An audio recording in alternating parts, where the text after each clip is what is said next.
Olá, tudo bem? Bem-vindo ao nosso Café com Ações. Saúde a todos. Café é uma das bebidas preferidas do brasileiro e o nosso país é o maior produtor de café do mundo. E começou a se destacar nos últimos 10, 20 anos como um excelente produtor de cafés especiais. Estamos falando dos cafés arábicas, que iam todo para o exterior e agora o brasileiro começou a descobrir os cafés especiais de 10, 12 anos para cá. Então muita coisa tem ficado no Brasil também. Isso é bom, porque a gente descobre um mundo novo, um mundo de qualidade, de excelência, muito diferente do que estamos acostumados a encontrar nos supermercados, nas gôndolas. Aquele é o café robusta que a gente encontra. Café amargo, de baixa qualidade, nenhum país do mundo compra o café robusta. Fica todo para consumo interno. Mas os cafés especiais, os cafés arábicas, esses sim, vão para o exterior e são cada vez mais demandados e reconhecidos como um café de excelência. Aventure-se nesse mundo novo, você não vai se arrepender. Iniciamos o Café com Ações dessa semana falando sobre o acordo da Oi com o BTG Pactual. Para quem não me conhece ainda, meu nome é Clóvis Faleiro, sou formado em administração, consultor na área empresarial, criador dos canais Viver de Renda e Café com Ações. Nos acompanhe, deixe seu like e compartilhe com os amigos. Saiu a notícia no portal Exame agora há pouco, a Oi e o fundo do BTG declararam que tem um acordo firmado com relação à aquisição de uma parte da Infraco, né?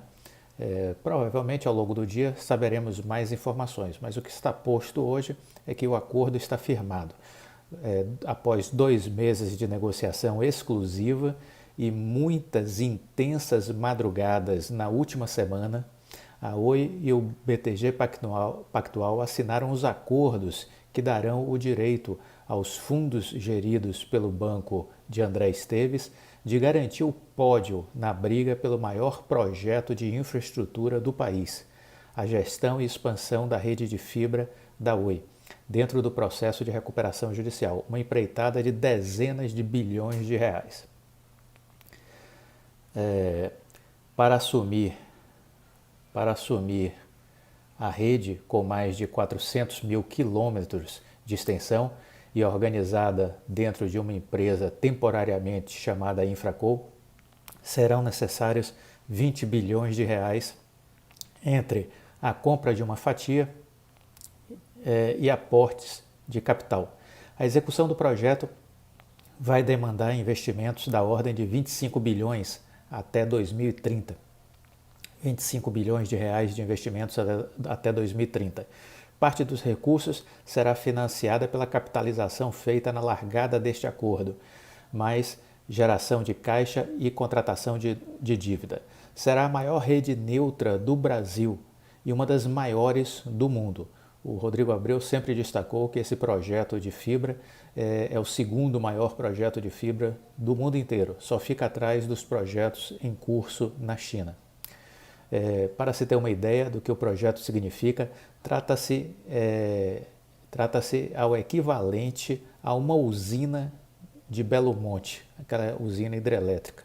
Então, o investimento da Infraco representa, é como se fosse a construção de uma usina de Belo Monte. Por aí vocês têm uma noção do porte do empreendimento, né? Considerar o custo e somente na parte de investimento, sem considerar o custo de aquisição do controle. Ao final da expansão já contratada com a Oi, 40% dos lares brasileiros terão acesso à fibra, portanto, considerando a internet de ultra velocidade. Então essa é a meta, atingir 40% dos lares brasileiros. Que mais? O que os fundos de private equity geridos pelo BTG terão direito pelos contratos assinados ao longo do final de semana agora, chama-se High to Top, no leilão de empresa da fibra, conforme fontes próximas à transação. Entretanto, tanto o leilão como a forma de venda vão depender da aprovação do juiz do processo de recuperação judicial da Tele, que em 2017 renegociou na Justiça 65 bilhões de reais em dívida. Na prática, o modelo é bastante semelhante ao do Stalking Horse, usado para os demais ativos vendidos pela Tele, a rede móvel, os data centers e as torres. O leilão deve ocorrer num prazo de 30 dias após a autorização da Justiça. Portanto, agora a gente tem esse acordo firmado, vai para ser encaminhado provavelmente aí essa semana para a Justiça, para que o juiz tenha conhecimento. Caso ele tenha alguma dúvida, ele vai inquirir a Oi para se manifestar sobre eventuais dúvidas que ele possa ter, e findo esse entendimento por parte do juiz, ele terá então 30 dias para marcar o leilão.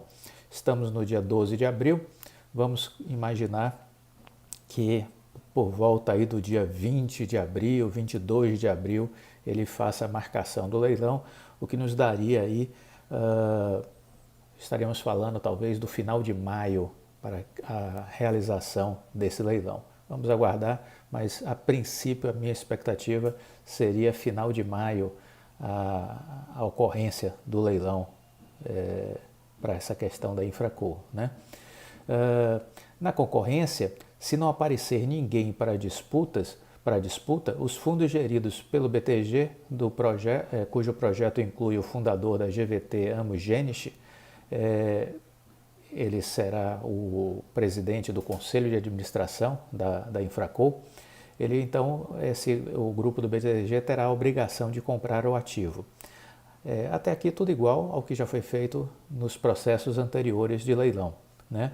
Se surgir um competidor, os fundos que ficam aos cuidados do sócio líder do Private Equity, que é o Renato Mazzola, podem fazer uma oferta 1% superior ao valor para garantir a sua vitória, certo? Havia preferência na estrutura usada para os demais ativos, havia preferência desde que fosse igualada a oferta em caso de mais de um interessado.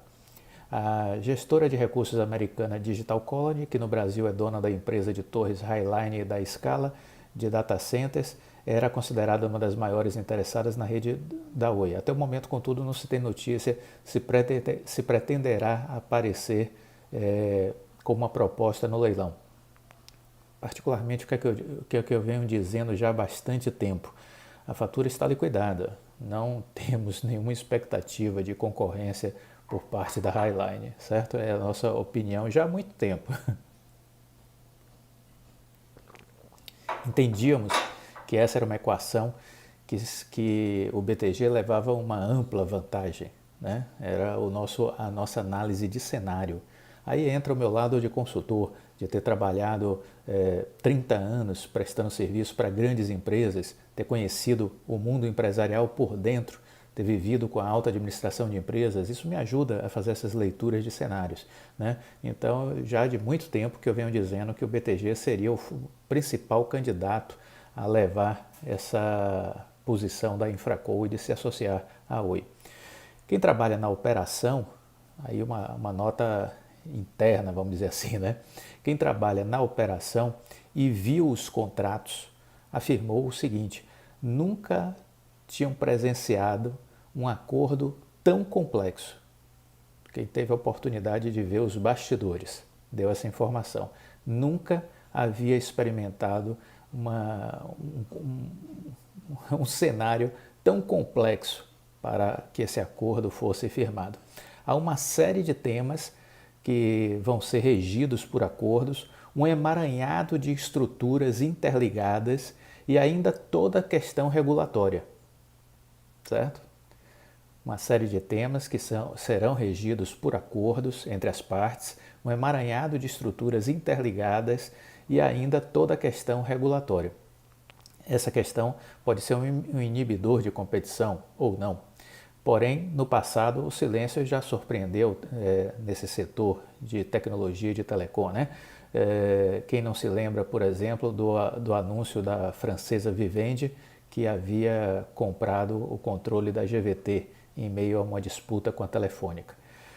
A Oi será a sócia minoritária, mas lembremos, minoritário com 49%. O majoritário terá 51%. Então isso é regido por um acordo de acionistas. Não existe essa coisa de, o que tem 51% tem controle absoluto. Esqueça, isso não existe nesses acordos empresariais. Isso aí eu vi de perto, por exemplo, o acordo Petrobras-Odebrecht para a constituição da Braskem. Nenhum nem outro tinha voz ativa do ponto de vista de, eu mando, você obedece. Isso não existe, entendeu? Existe um acordo de acionistas que vai ser um termo que já deve estar redigido, inclusive, para que eles tenham firmado o acordo agora nesse final de semana. Esse acordo de acionistas já está totalmente elaborado e, vamos dizer assim, com o aceite por ambos os lados, né? Então é esse acordo de acionista que vai dirimir questões que possam ser conflitantes no decorrer da vida dessa sociedade, ok? Então a Oi é minoritária na Infraco, mas ela também será a principal cliente dessa Infraco e sobre essa rede que a Oi vai vender seus produtos, né? Enquanto isso, a Infraco também venderá sua capacidade de fibra para outras redes. Por isso é que é uma rede neutra, porque ela vai estar vendendo também seus serviços para as outras concorrentes, para empresas menores, né, que poderão estar utilizando. Inclusive já tem 2 clientes com acordos firmados, a Infraco, né? Vale dizer que só na fase aí de estudo, de levantamento de informações para a constituição dessa parceria, que foi anunciada hoje, na segunda-feira, que a gente chama de diligência prévia, né? Só nessa fase de diligência prévia, o BTG Pactual investiu cerca de 40 milhões de reais. 40 milhões de reais o BTG investiu para contratar equipe, para mobilizar consultores, técnicos e levantar todas as informações necessárias. Cerca de 160 pessoas se dedicaram à estruturação deste projeto, 160 pessoas. E um esforço que já dura quase um ano, desde os primeiros contatos que o BTG passou a ter com a Oi. Então, veja o tempo e a quantidade, um exército, né, que foi mobilizado. Os recursos dos fundos foram majoritariamente captados no Brasil, com grandes investidores individuais e family offices, segundo o portal da Exame apurou. A área de private equity do banco já tem experiência nesse setor, o que contribui duplamente. Aí vem as sinergias de ter uma experiência, né, do BTG ser uma empresa já com essa expertise de adquirir partes de empresas ou na sua totalidade, desenvolvê-las, potencializar sua capacidade de geração de resultados para em algum momento depois vender, já ter esse domínio de investimentos em infraestrutura, tudo isso acaba contando a favor do banco e é a leitura que a gente fez lá atrás, né? Na largada, o BTG Pactual tem ainda como vantagem as sinergias entre a Globenet, empresa de cabos submarinos que opera fora do Brasil, que tem 23,5 mil quilômetros de rede. E a Oi, essa sinergia entre Globenet e Oi são significativas. A Oi é a maior cliente da Globenet, diga-se de passagem, né? E essas sinergias também contam nessa equação que está sendo elaborada. Aos investidores da companhia de cabos submarinos, o fundo já retornou 5 vezes o investimento na forma de dividendos. Trata-se de um ativo avaliado atualmente na casa de US$ 1 bilhão. Ele tinha sido adquirido por 156 milhões de dólares em 2014. O BTG adquiriu a Globenet da própria Oi, que era sua dona. A Oi acelerou a expansão de fibra em 2020 e deve manter o ritmo ao longo desse ano, enquanto a rede não é transferida a um novo dono. Para isso, a companhia contratou um empréstimo de 2,5 bilhões de reais, que deve ser quitado com a transação. São as debêntures que estão para ser definidas aí nessas próximas semanas, né?